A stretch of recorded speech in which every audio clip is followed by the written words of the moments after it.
What's true and what's not? Yesterday we spoke about Ruben Amorim's massive plans for January. More reports came out last night, though, about certain midfielders coming into Manchester United. A £90 million bid going in. I think you know who that is for. Or do you? That's the problem at the moment. Who are United genuinely in for? We're going to discuss everything that broke last night news-wise. We're going to go through that in detail, get your thoughts on that in the live chat as well. What Manchester United didn't pursue. And an Endrick story, which came out of the blue from nowhere. I've kind of stayed away from that because I never believed in it. But I'll talk about what's been said and what could have happened with Manchester United on that one. Again, getting all your thoughts in on that. Going to look ahead to the international duty as well. Yes, the players that are going out. The benefits this time around, though, when we come back from international duty. I want to talk about that. And a big story again. And I don't want to keep on talking about this, but Kobbie Mainoo, he's in the headlines, the BBC, Team Talk. There's quite a few outlets talking about Kobbie Mainoo now. And the man himself, Mr. Captain Marvel, Brian Robson, has chipped in with his say on Kobbie Mainoo and his concerns about Manchester United and his future at the football club. All of that, like I said, alongside your comments this morning. Get debating, get talking, keep it civil. Let's have a bit of banter. By the way, talking of banter, I want to bring you a story about Chelsea fans' reaction to Alejandro Garnacho at the back end of the show as well. You want to stay around for that one. It's quite amusing. And we'll definitely finish the show on a high anyway. But we're here for the news. We're here for Manchester United updates. Hello, everyone. Get into the comments. If you are catching up later on, please do put your comments in on the YouTube comments section after the live is done. If you're driving to work, school, whatever it is, the weather's crap in England right now, honestly, so be careful out there. But I've got you covered, so listen in, tune in. We've got all of the news here for you, everybody. Let's get into the main stories again. And it's Carlos Baleba. I'm going to go right in there and say it again. Honestly, Indy Kelly with his reports again last night, cryptic clues, teasing people in to reading his content and the reports. Look, he nailed the Carlos Baleba story in the summer.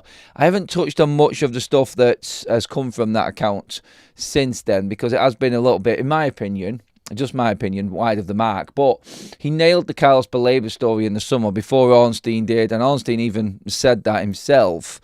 But I mean, looking at Baleba now and what's been said last night, if you didn't see the news last night, after I did my update video, the news broke, well, they broke news that Manchester United and the hierarchy at the football club are prepared to sanction a £90 million bid for Carlos Baleba.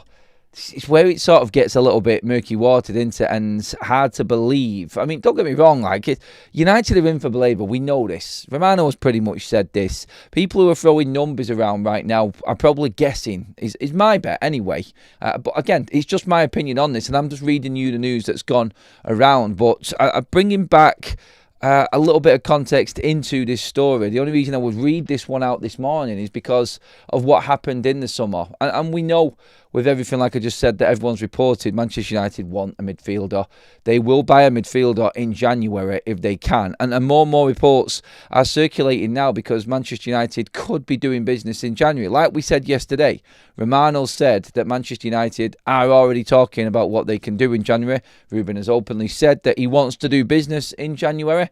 And also, Ruben Amorim only wants permanent fixtures and players for the future, no quick fixes. So everything went cold yesterday on the loan front for Manchester United, and no more loan talk of any players coming in like Carlos Baleba, Conor Gallagher, like Joe Bellingham. That can all be put to bed now.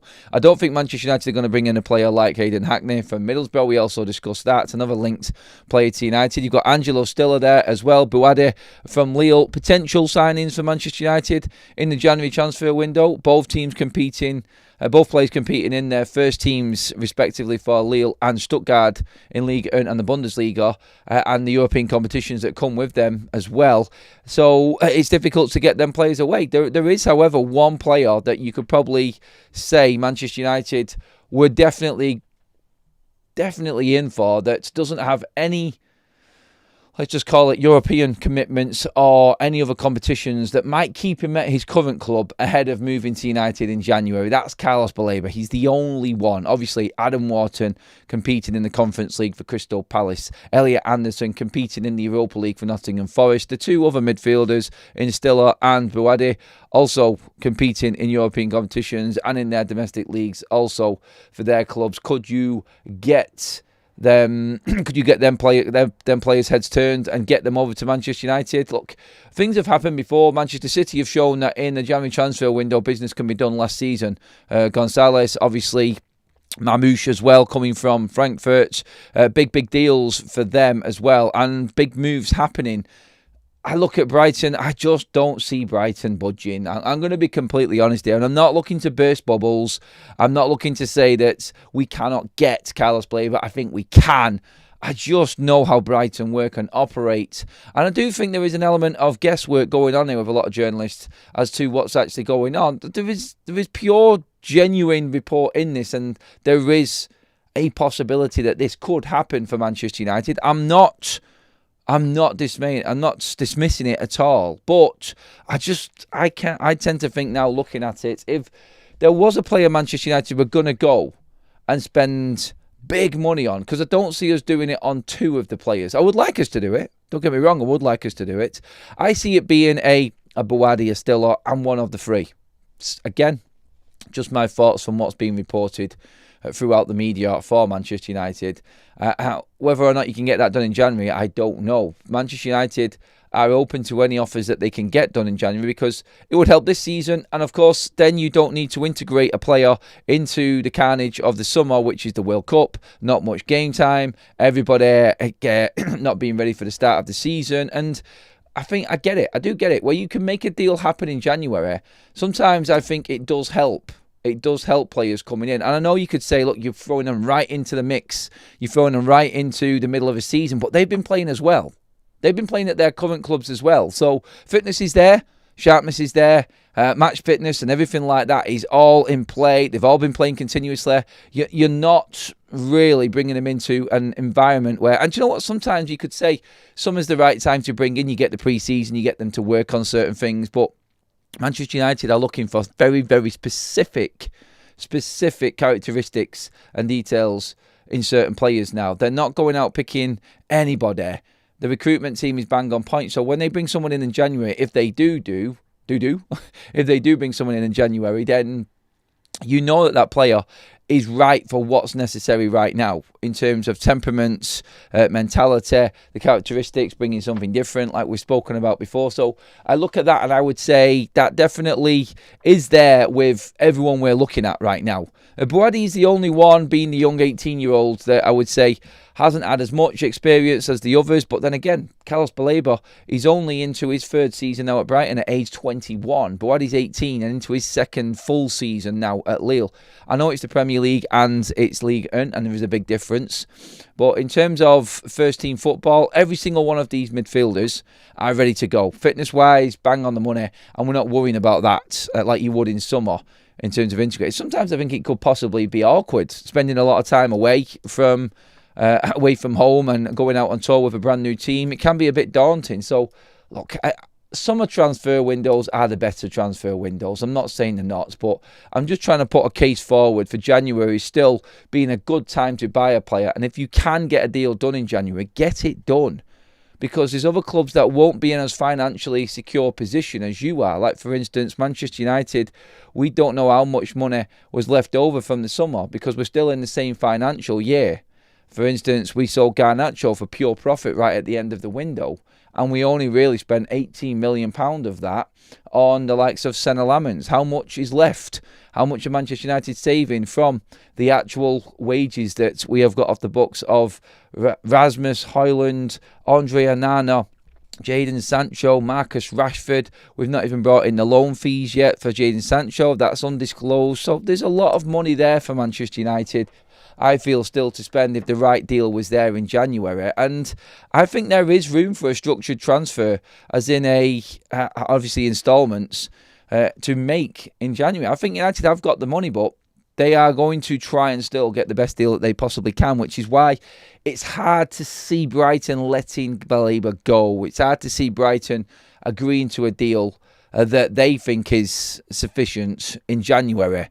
They're notoriously known for it, and that's in summer.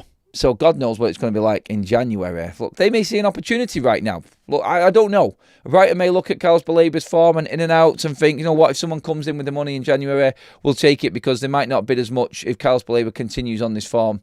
I don't think that's the case. I don't. I think Carlos Baleba will find form, and I think Brighton will want to hold out till the summer and get 100 to 120 million for him. I truly believe that. I think that's the thinking of Brighton, and they've got form for it. And they'll stick to their transfer philosophy.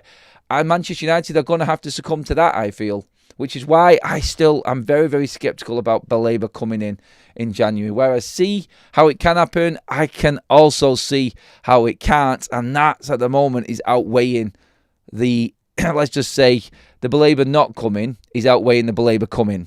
I think that's where I'm at the moment. And that is just from what I've read. I mean, you give me your thoughts in the comments section. Let's get in there now and see what you're all thinking. Honestly, I think Elliot Anderson, if you're going to spend money, I think Elliot Anderson is the better bet for Manchester United right now. And then I would go to Adam Wharton. Honestly, I've just not been impressed with Carlos Baleba at all. I know his qualities. I think he'll come good. But each of them players on top form, you're splitting hairs, really. It's about I think, when it comes down to it, if all three of these players from the Premier League, Wharton, Baleba, Anderson, we're all hitting it, smashing it, and we're all on exactly the same level, you're splitting hairs, of course, like I said there, it's tough to decide. You're looking at the fit, the characteristic, and the presence, I think, of each player. Can Carlos Baleba go missing? Yes, he can. Is Elliot Anderson the leader and everything runs through him in that Nottingham Forest midfield? Yes. That's the type of player I want right now, a dominant midfielder. Baleba comes in and out, and his abilities are there, but Elliot Anderson's a leader, I feel. I think he will be a captain material type player, and that's what I would look at ahead of everything else. Like the physical attributes, the speed, the power, the press resistance, all of them players have got that, by the way. And I would go Anderson, Wharton, Baleba. That's my order still. I really like Adam Wharton.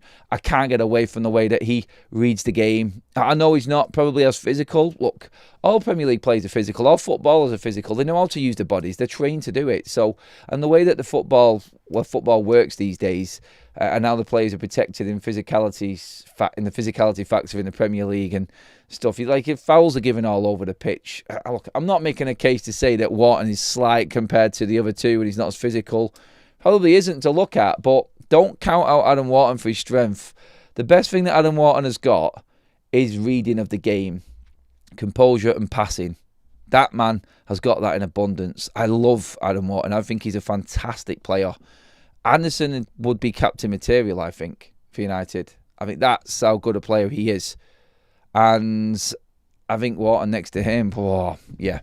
That would be my combo anyway, because I think both of them can also play 8.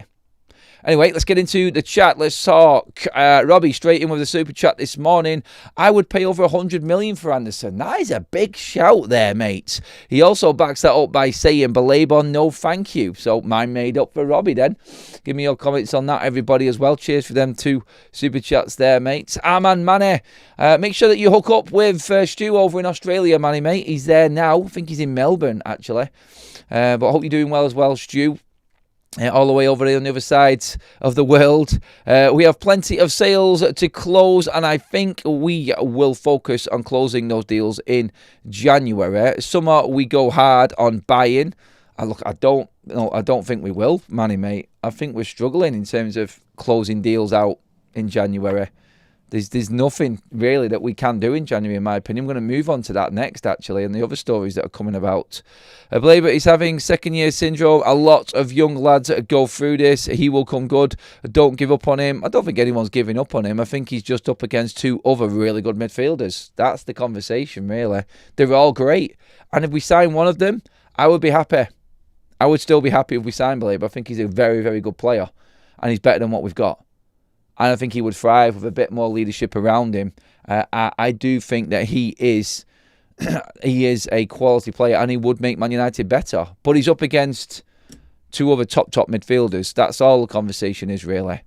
Get Anderson. North East players do well here. You're thinking Michael Carrick in that midfield role again. Yeah, I mean, cheers for that, Robbie, and cheers for that, Manny, and cheers for the super chats. We'll move into the comments as well now for this subject. But in terms of them players, I do think that all of them are better than what Man United have got. I'll say that now. And I think each one of them would improve Man United's midfield.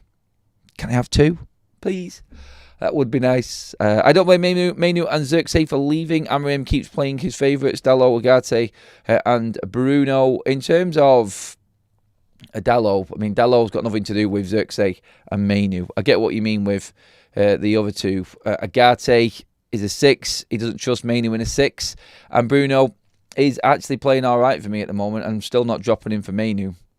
I don't think when we're on the run that we're on, Mainoo can sit it out. But I do believe if Bruno starts playing poorly again, Mainoo needs to come in. It's if Ruben can do that, if Ruben will do that. And then you can really start that debate up. Let's get rid of the Deadwood and then buy 2 midfielders. Who is the Deadwood, Gary? Get in there. Let me know again, mate, please. Adam, why don't we offer 50 million and Mainoo for Baleba? I don't think Mainoo wants to leave, mate. I really don't. Look, there's all sorts of ways Manchester United could work a transfer, but Mainoo doesn't want to play in the Premier League ideally. He wants to go abroad. We'll touch on Mainoo in a moment. First of all, big shout out to Gems for dropping 5 gifted memberships in there. Thank you very much, Gems. Love that. And keep it coming, everybody. Keep building the community here up on FUTV. It is such a good atmosphere at the moment. A bit random, Adam, but would you get as many midfielders in as possible? A goal for that Sporting captain, a goal for Anderson, and do you think Ruben would have the ability to turn a Calvin Phillips around and be cheap? No, not Calvin Phillips. I think Calvin Phillips' days are gone, done and dusted. He had his moments and he wasn't able to handle it at the top level for me, and I don't think he's the right type of player. Definitely not. No way will Anderson, Wharton, Baleba will be allowed to leave in January. Best option will be Gallagher, possibly on a swap loan with Mainoo. No quick fixes, Doin. No quick fixes. No loan deals. According to Fabrizio Romano, Manchester United are not going for short-term deals. It's going to be long-term and plays for the future. So that's why we're looking at these, and that's why we're guessing. Why we said it and titled the show, who is it? Who's next? Who's coming into Manchester United if we're going to do anything in January? At the moment, I'm talking up every single midfield option that we've got, and I'm coming up against a wall as to being able to get them players in January. I'm not saying that we are going to make these deals happen in January. I'm intrigued to see how Manchester United would approach it and how they would get them players that they want.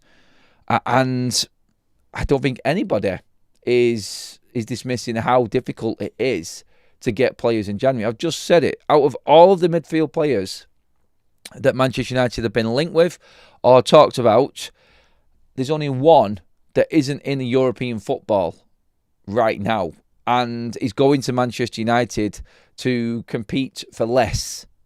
He's not going to Manchester United to compete for less, and that's Carlos Baleba. Everyone else, really, at the moment, I know Manchester United's stature, the history and everything like that, and the bigger club, it is a bigger move. But in terms of football right now, every single one of these players would be taking a backward step in terms of the competitions they're playing in. Not the club. Make sure that that's clear in case anyone tried to clip me on that. I'm not saying United are smaller than any of the clubs that we're looking to buy players from. I'm just saying in terms of them players themselves this season, do they want to play in Europe for the rest of the season? Do they want to compete in them competitions they've started out the season in? And then maybe look towards the summer. I could see total sense in that. And that's where I see Adam Wharton. That's where I see Elliot Anderson. I'm not sure about Baleba. I'm really not. And I don't know if there would be someone at Brighton that's, like I said a moment ago, thinking of this and going, if he continues this form, we might not get the money that we want in the summer. Do we cash in now? I don't think Brighton need the money, though. And again, they're happy to sit it out, I think. So, yeah, all deals are incredibly difficult for Manchester United. So what are we working on? Could it be the likes of Buadi from Lille that come in, young 18-year-old? It's a big ask to ask an 18-year-old to come in mid-season, though, and hit the ground running at Manchester United. Not saying he's not got the qualities. I just see that as a signing United might make anyway, but he's not going to come straight into the first team. He's not. He'd be a squad player and be used, but I think it would take time for him to actually adapt to the Premier League. And you can't expect an 18-year-old... Well, look, you never know, but you can't expect someone, I don't think, to come in and just start smashing it, who's 18, who's come from France to Manchester United in the Premier League in a massive season where the manager's job's hanging on the line and United are trying to turn things around and get back into Europe again. It's a massive ask. Shows how fickle us football fans are. Most of the people on here, we're all desperate to have Balaba's child. Now he isn't worth the first date. And Gary says, I mean, look, Carlos Balaba's form is something for everybody to be concerned about. And everybody is quite within their rights to be a little bit worried about the drop-off on Carlos Balaba this season. And I don't blame anybody for changing their mind. Yeah, you could say, off the back of last season, if we got Carlos Balaba in the summer, we'd have all jumped at that. We didn't think it was possible, which is why we got excited as well in the summer. But I don't blame any Man United fan for looking at Balaba and going, no, I don't. I've seen something I don't like now. I'm glad Manchester United didn't go for him. And another thing, before we move on quickly on this one, again, you could look at the story in so many different ways. Like Gary said there, everyone wanted him in the summer, and now they've all changed their mind because he's had a bad few games. Well, I think what this does show is that Manchester United were prepared to pay a certain amount of money. Brighton didn't give them a price. They walked away, and they didn't panic. They didn't go out and buy anybody. They left it open for us to even be talking about these players now, potentially in January, definitely in the summer. And that, I think, shows the change at Manchester United and the approach as well, which is also another important way to look at Carlos Balaba and what happened in the latter weeks of the summer transfer window. So, yeah, positives still there as well for United. Raphael, welcome to the Members Club. Thank you very much, mate. 6 new members on the show this morning. That's fantastic. Love that, everyone. Keep your comments coming in. And, of course, make sure you please keep hitting that like button. Also, it helps the channel. It's completely free. And, of course, we want to build the best community out here as well. So if you are loving it, make sure you do hit that subscribe button as well, everybody. Right, let's move this conversation on forwards to what we have got right now, which is obviously the out players, the players that are reportedly, well, let's just say, destined for the exit door. And unfortunately, again, it is a Manchester United academy player, Kobbie Mainoo. Now, Brian Robson has voiced his concerns about Kobbie Mainoo. He's been talking openly about his worries about Kobbie and if he doesn't get game time, saying, I'd like to see Kobbie get more playing time. He's a really talented lad, but he needs regular games. Otherwise, you risk losing your young player who could actually be the solution. Look, I'll always respect what Brian Robson says. But again, if Manchester United are winning, then Kobbie Mainoo has to sit it out. And look, I feel right now Manchester United are in a position with Kobbie where that Ruben just doesn't feel like he has got the characteristics or what he needs to run that midfield. And if you're up against Bruno Fernandes, then you're always going to struggle with that. The argument of Bruno playing bad has sort of drifted away now and made this conversation easier from Man United's side because we're winning and Bruno's doing all right and he's part of a winning side. So if we start losing again, the Kobbie Mainoo situation is going to start to escalate. Look, I said it in the summer. I said it in August, and I said, just wait, month after month after month, leading up to the January transfer window, you're going to keep on hearing stories. The BBC reported on this morning, talking about what Team Talk were talking about last night on Kobbie Mainoo, that Napoli are now aggressively approaching Manchester United. I said the word aggressively. That means, to break that down, and we covered it last night as well a little bit, but in more detail now while we're live, aggressively means that they are offering Manchester United a loan with a pay option at the end of it while covering all of Kobbie Mainoo's wages. this season. Well, thanks, Napoli. It's not like you're going to really struggle to pay Kobbie Mainoo's wages. He's one of the lowest paid players at Manchester United on just 45 grand a week. I say just in the football player terms, in terms of how much football players are on these days, not in normal life, but 45 grand a week wage for Kobbie Mainoo is easily covered by Napoli, so they can't make that sound any sweeter by saying we'll cover all his wages. It's not like you're doing a Marcus Rashford and covering the majority of his wages. That would be appealing to Manchester United. United don't want to let Kobbie Mainoo go. It's as simple as that. Kobbie Mainoo doesn't want to move anywhere permanently. So the complication of this is it's coming from so many different angles. You've got his agency pushing him for the World Cup. Kobbie wants to play games. Ruben doesn't think he's good enough in his side. That's quite clear. No starts in 10 in the Premier League. Facts. They're the facts, and that's what we're throwing into the mixer here.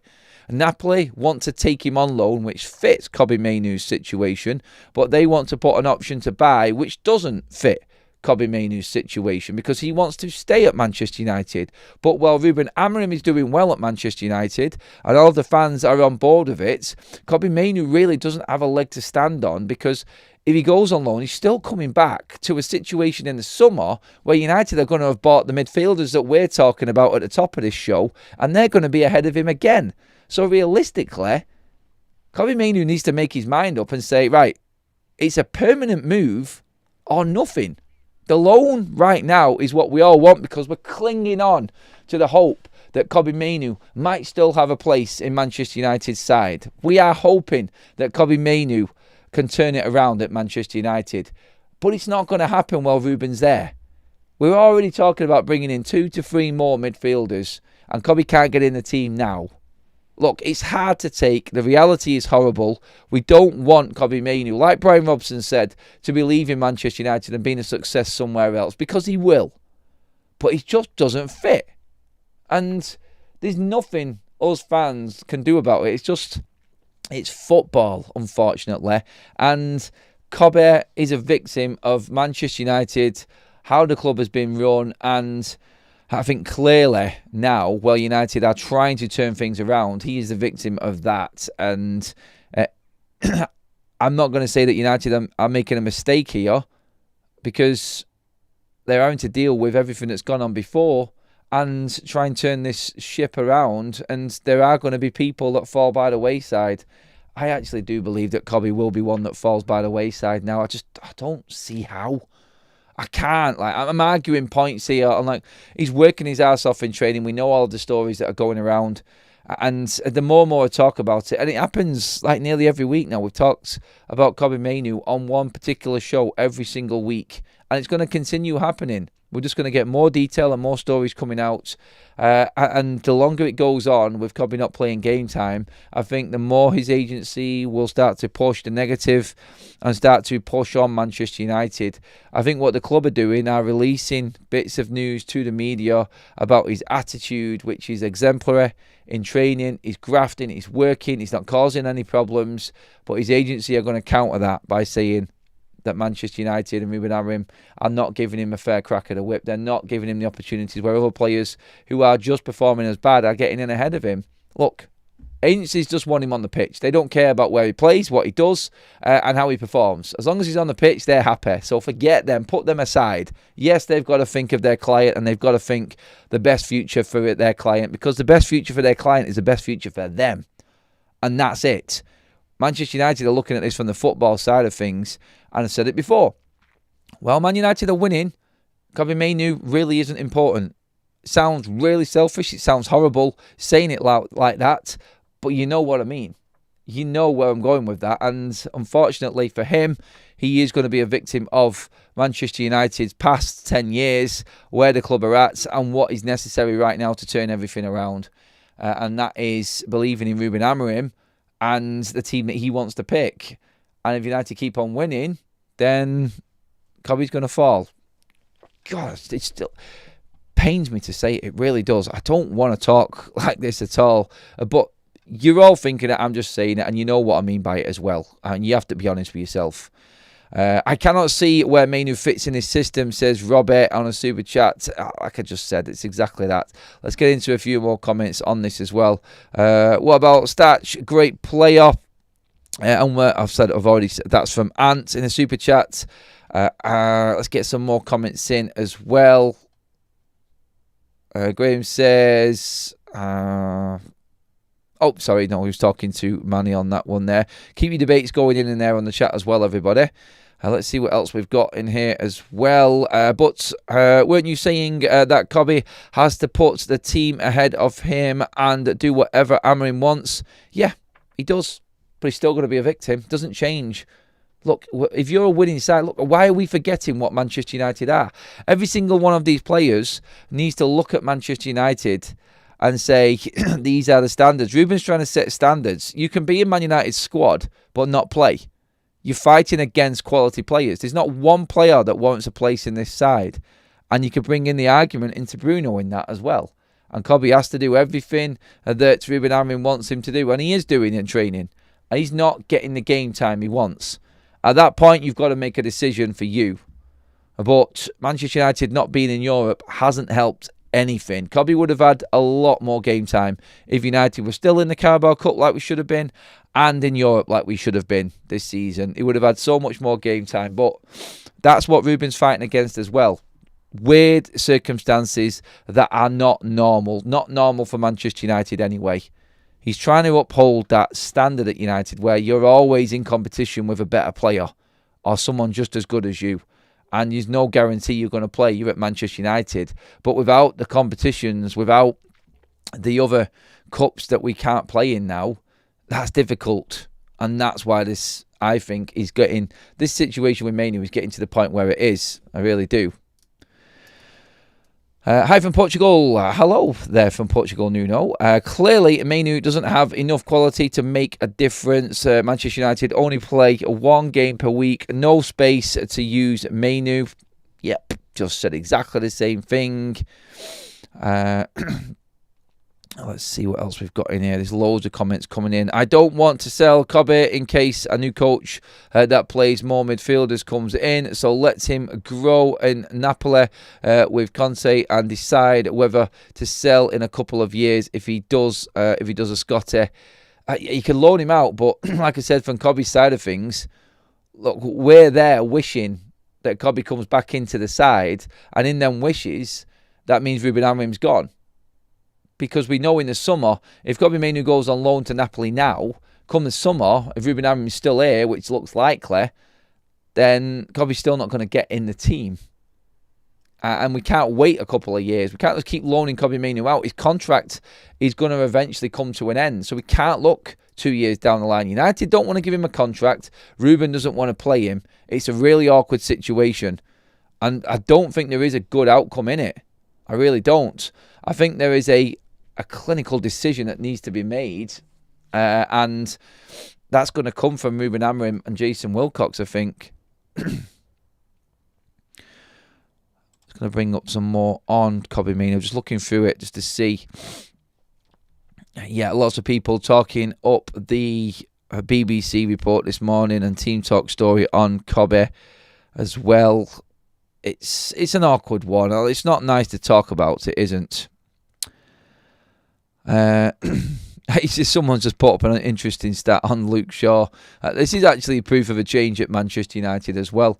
2024-25 season, Luke Shaw had 348 minutes in the league.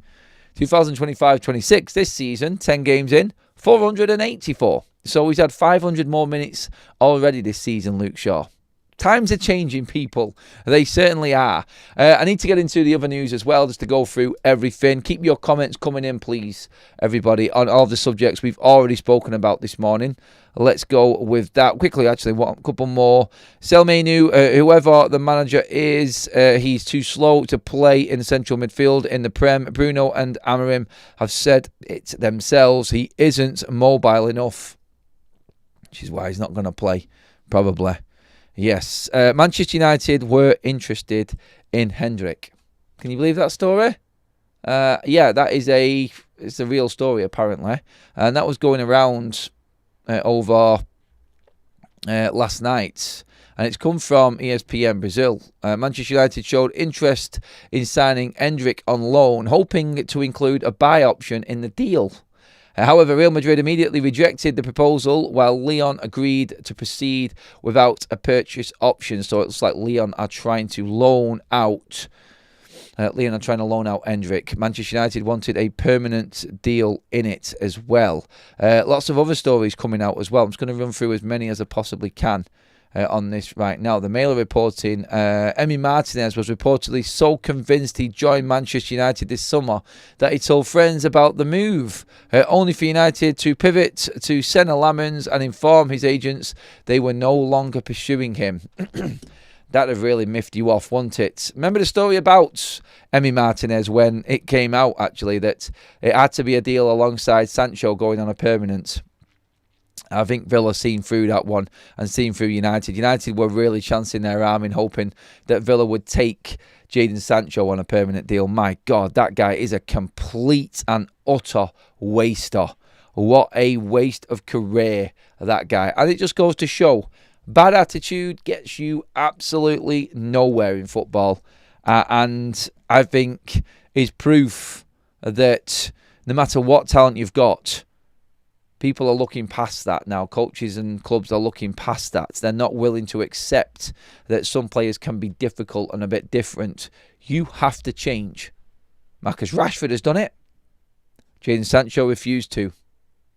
And freedom fighter is left in the wilderness with no club again. Jadon Sancho will be on his 6th club in as many years at the end of this season. Now, there are reports that Villa are looking to try and send him back to Manchester United, but that has been rebuffed by, obviously, reports coming out. I think it was Chris Wheeler who said that there is no return option in January for Jadon Sancho and that loan. So we covered that the other week, actually. But yeah, proof again there, even on that facts there, that Chelsea fans are calling it a scam that Manchester United sold them Alejandro Garnacho. Look, we're not at the end of the show, and I said I was going to bring this in the end of the show. We're not there yet, but just talking about Sancho, talking about Rashford, Garnacho, Chelsea fans actually calling out their club for the signing of Alejandro Garnacho. Again, I move in the right direction for Manchester United in that at least we're dealing now. Look, can you imagine? And the way I want to compare this is Sancho, Rashford, Garnacho. Mainoo, Xerxes. The situations are night and day. It's pure football and trying to fit talents into a system that doesn't quite suit him. Football conversation, circus conversation on the other side, and just rotten attitudes and bad personalities and people and players thinking they're entitled and should be doing what they think at football clubs. Fit in, get in line. It's times have changed at Manchester United. I just brought up the point there about Luke Shaw having 500 minutes more already this season than the entirety of last season. I mean, look, with no Garnacho, Rashford or Jadon Sancho to deal with anymore. It is good things moving forward. You're not trying to fit Favola Ferris wheel and Antony into anything. Look, the circus is over. The circus has left town, and Manchester United now are being talked of in a different breath. Every single pundit I've listened to over the analysis of the weekend was, yes, United didn't get the 3 points, but Forest was a tough game. That's a good result for Manchester United. You can see you can see how more solid and improved Manchester United are. Everybody's talking about us in a different way now, and that's where we needed to be. A good result at weekend will just push Manchester United into that real contender bracket then, because that is it. That at the end of this international break coming after this weekend, if you are in amongst it there heading into the festive fixtures, then you are well and truly in it. I don't care what anybody says. It is on. And I think it's a huge weekend for Manchester United this weekend. But just looking at them stories there, you've just got to laugh. Like that decision on Emi Martinez, by the way, that was a big one from Manchester United's recruitment team. Emi Martinez would have definitely changed Manchester United, but the fact that we've saved so much money now and we've got a goalkeeper what looks like the future of this football club going forward, then I think that there has to go down as one of the biggest decisions in the transfer window. The fact that he was ready to go and Emi Martinez was going to be at Manchester United this summer, to a point where he told everybody around him that he was making this move. And we knew this was happening.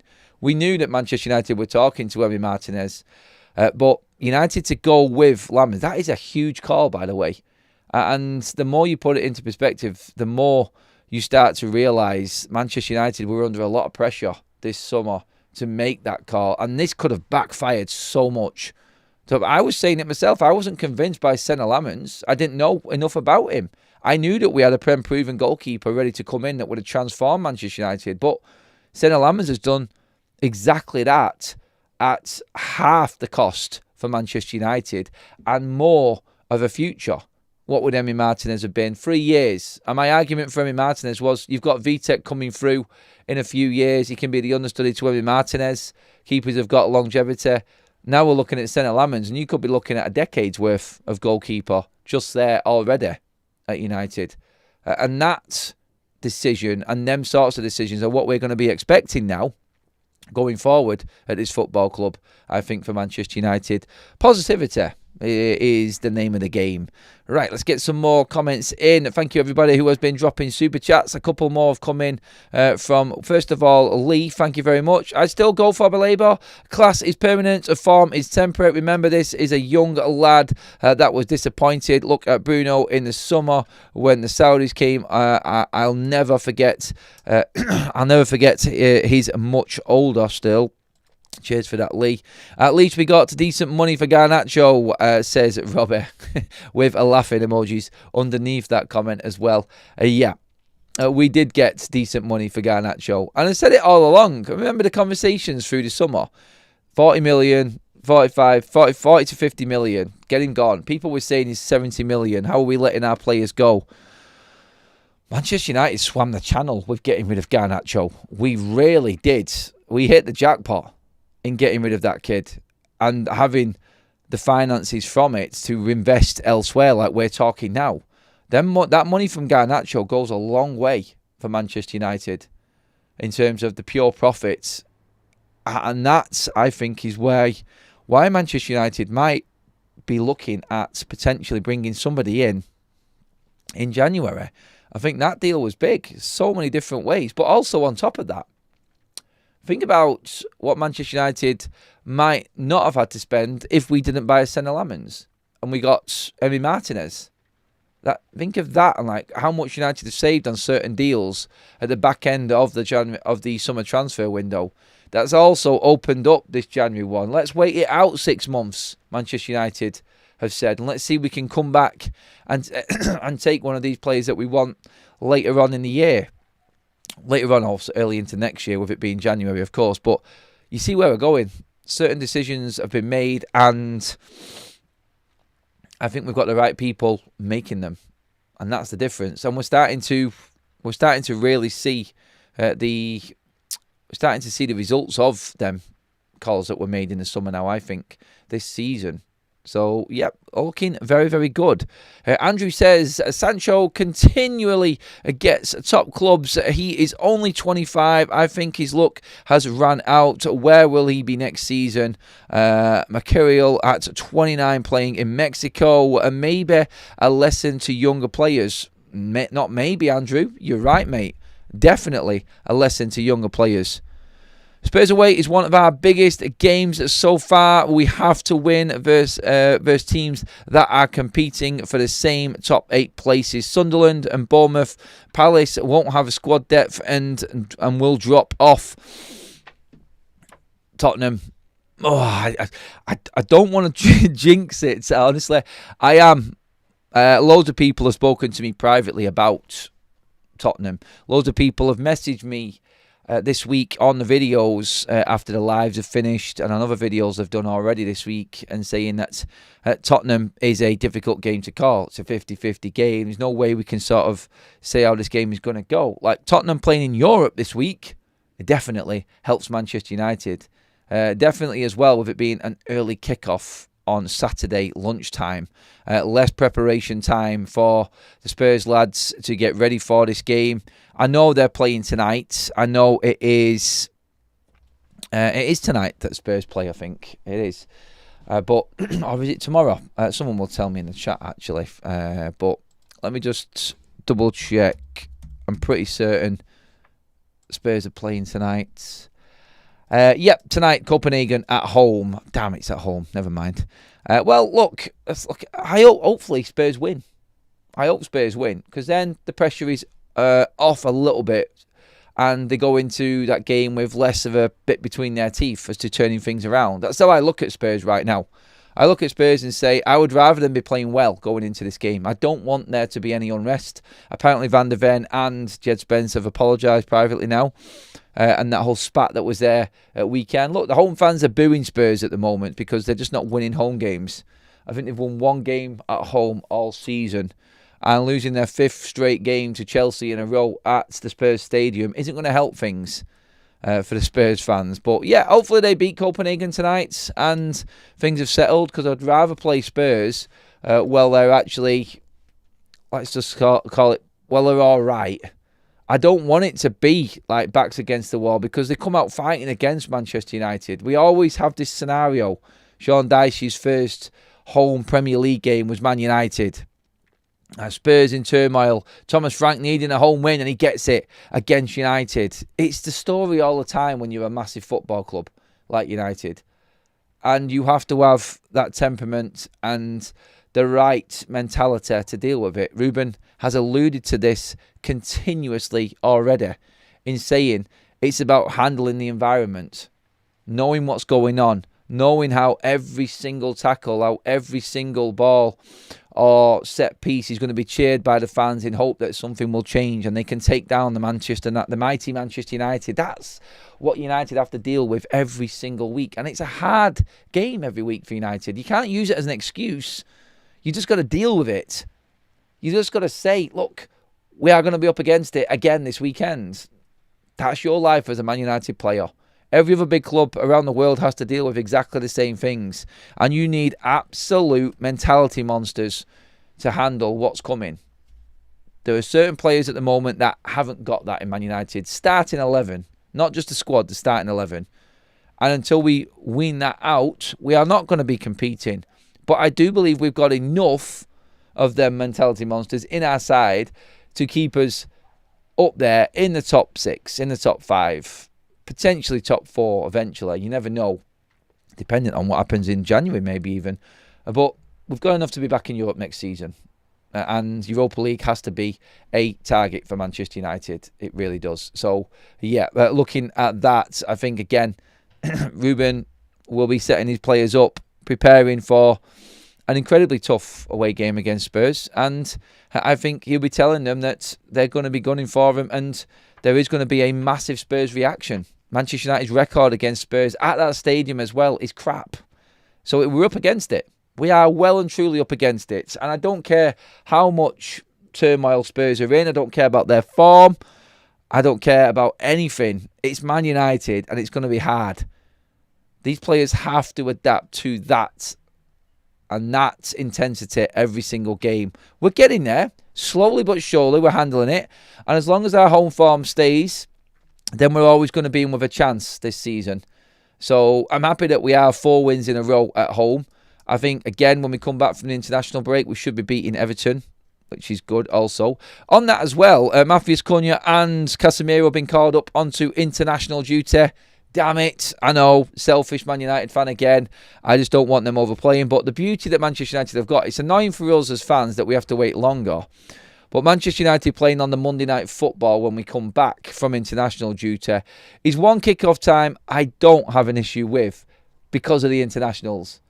So we'll have an extra 2 days, effectively 3 days, if you count the full day of Monday, to recover and get everybody back from internationals. So this one time, I'm all right with the Monday Night Football because it gives our international players the full weekend extra to recover and be ready for that Everton game. No excuses. Go out and beat Everton when we get back. But like I said before, well done to Casemiro and Cunha again, by the way. But Spurs is more important. And obviously we've got to look at that challenge in front of us first of all, because I am scared for weekends. I'm not as confident as I was going into the Forest game because of Manchester United's history with Spurs at the stadium. Thomas Frank has always had our number away from home. I mean, we know playing Brentford so many bleeding times that Thomas Frank knows how to play against Manchester United. Harry Maguire will start this game, by the way. I'm telling you right now, Harry Maguire will be in Man United's team this weekend. That's the one guarantee I can give you right now. Because Thomas Frank, set pieces, pragmatic football, you're going to need somebody in there to dominate that box. And we've seen our deficiencies in crosses against Nottingham Forest. Harry will start that game. If Leacher is fit, will he start? That's a big question. I don't think he'll drop Luke Shaw. I think it will be Maguire, De Ligt and Luke Shaw at the back for Manchester United at weekend. Maybe Dorgu starts because he's more athletic. He can get up and down quicker, and he's another option for Manchester United over Dalot. That might be the other change. Maybe. But Dalot, we know, and a lot of you have said it in the chat this morning already, he's one of his favourites, and when he's available, he plays him. But even Ruben had to bring Dalot off at weekend, and maybe he wants to bring a bit of balance back to the side and playing a left-footed player on that left-hand side. We'll see. There's plenty of news and plenty of stories to get through before we get to Spurs. It'll start to bubble up probably after tomorrow, after the second Champions League games, and yeah, it's going to be a tough one. I'm just going to keep saying it's going to be tough, really hard, really difficult, very, very, very hot atmosphere, virtually impossible for Manchester United to win that game. Nightmare form against them. Everyone thinks Spurs are going to win. I'm just going to fully reverse psychology the whole week on Spurs just to try and get anything. I don't care. Just give me a win. Give me a win. Do you know what? Even if United draw, I won't be overly disappointed. I'll be disappointed because draws are boring. Honestly, it's you're neither here nor there, but we just got to be competing with teams around us, and we won't be cut as further adrift if we get the draw. We keep Spurs in tow, and it's still a point, but look, we've got to win. If we beat Spurs, it sets up the whole season. That's how big it is. Look, more on that as we get towards the back end of the week anyway. But that is your show this morning. Quickly, super chat in for Manny. Adam, we will batter Spurs. Keep that coming, mate. Keep that thought process in there, please. Thank you, everybody, so much. That has gone by extremely quickly this morning. I don't know how we managed to get to that time so quick, but thank you for all the likes already, everybody. Thank you for all the super chats. 6 new members on the show as well this morning. Mods, you absolute legends. Thank you so much for helping out in the chat there as well. I will be back later with any news as it breaks, of course, and the normal show will be back live this evening, everybody, as well. But for now, that is us all done, wrapped up. I will see you all later. Have a fantastic